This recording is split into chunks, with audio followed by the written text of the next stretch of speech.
select the session based on its topic. Maybe it just sounds interesting. But maybe it's the presenter who's more interesting. Maybe you've always wanted to meet Chris Deedy, for instance, or David Jonathan. And so you go to one of their sessions, not because the topic sounds terribly interesting, but just because you want to hear and maybe meet them. A word of warning, though. The bigwigs are usually present with a grad student. And the grad student is usually the first presenter. The big name is there, in part because that's what major professors do. But it's because an association is far more likely to accept a presentation by Chris Deedy, who's very famous, than by one of his students. So it increases the likelihood that the presentation will be accepted. There are multiple reasons for this, but be aware that you may not hear Chris Deedy speak, or at least you may not hear him say much of anything. You'll probably hear his grad students making the presentation. It could be even worse, though. One year I went to a Chris Deedy presentation at a conference, and he wasn't there at all. His grad student was the only one there. And I checked the schedule, and he had two presentations at exactly the same time. I don't know what they were thinking. So anyway, I was at one of the rooms where he was supposed to be, but obviously he couldn't be in two places at once. Now, you may also decide to attend a presentation because of the institution from where the presenter is from, or the company the presenter is from. Now, maybe you're really interested in the program at Syracuse or Florida State, and so you see this person, the presenter, is a professor at one of those schools, so maybe that's why you go. I suggest that you participate in tours if they're offered, usually just before the conference starts. Sometimes they'll have newbie sessions, people who are new to the conference. This is really helpful. And there are extracurricular activities, for instance, dinners. Sometimes near the registration desk, you'll see sign-up sheets. And it'll say, this group is going to a steakhouse. This group is going out to a Mexican restaurant. And anybody who signs up can go. Sometimes these are open. Sometimes they're by invitation only. But there's a sign-up sheet. They're open. But again, sometimes you have to know a person and ask about an event. And they'll frequently include you. Gary Anglin has a group that every ACT conference, this group finds an Indian restaurant in town, and they all go together. And they only have one rule. You can't complain about the cost of the taxi ride. But anybody who wants to go is welcome to attend. You just have to know that that's what they do and ask Gary Anglin. Bring your business cards. I can't tell you how many times I've forgotten to do that. That's just silly. So do bring business cards. If your business cards are outdated or you've run out, get more. And do bring copies of your Vita, your CV, your curriculum Vita. Because you may meet someone who, at the conference, who is interested in hiring you. Well, it's really nice if you can hand them a copy of your Vita. If nothing else, it shows them that you're right on the ball.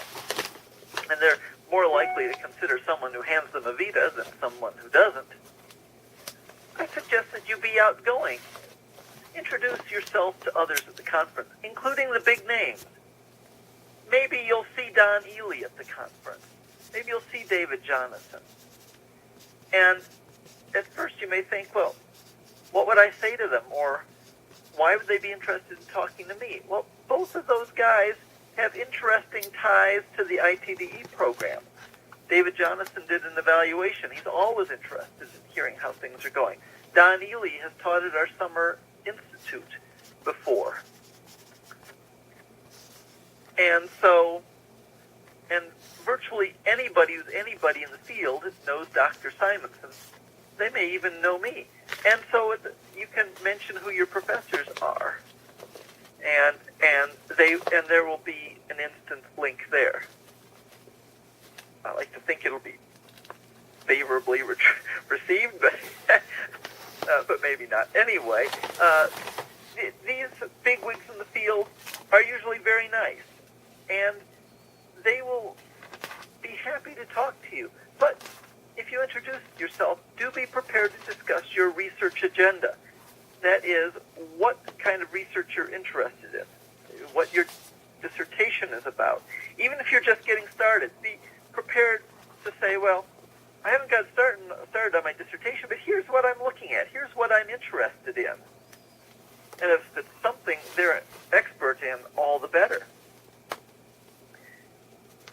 And so it may be that you are really interested in an area, and you seek out somebody at the conference who's an expert. Maybe they've written lots of articles in your area of research. Well, wouldn't it be neat to meet that person?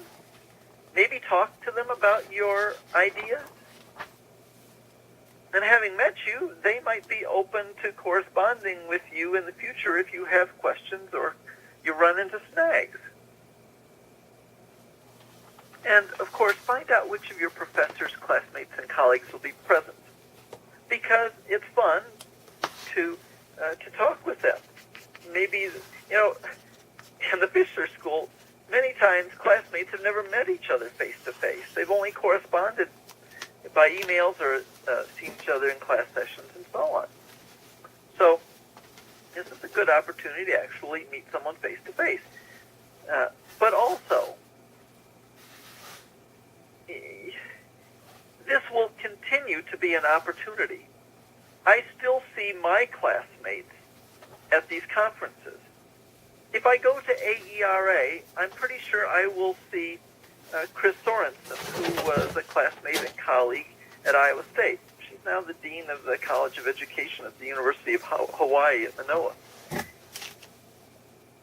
I'm not likely to see her there unless I go to one of the AACE conferences. But I'll probably see her at the AERA conference.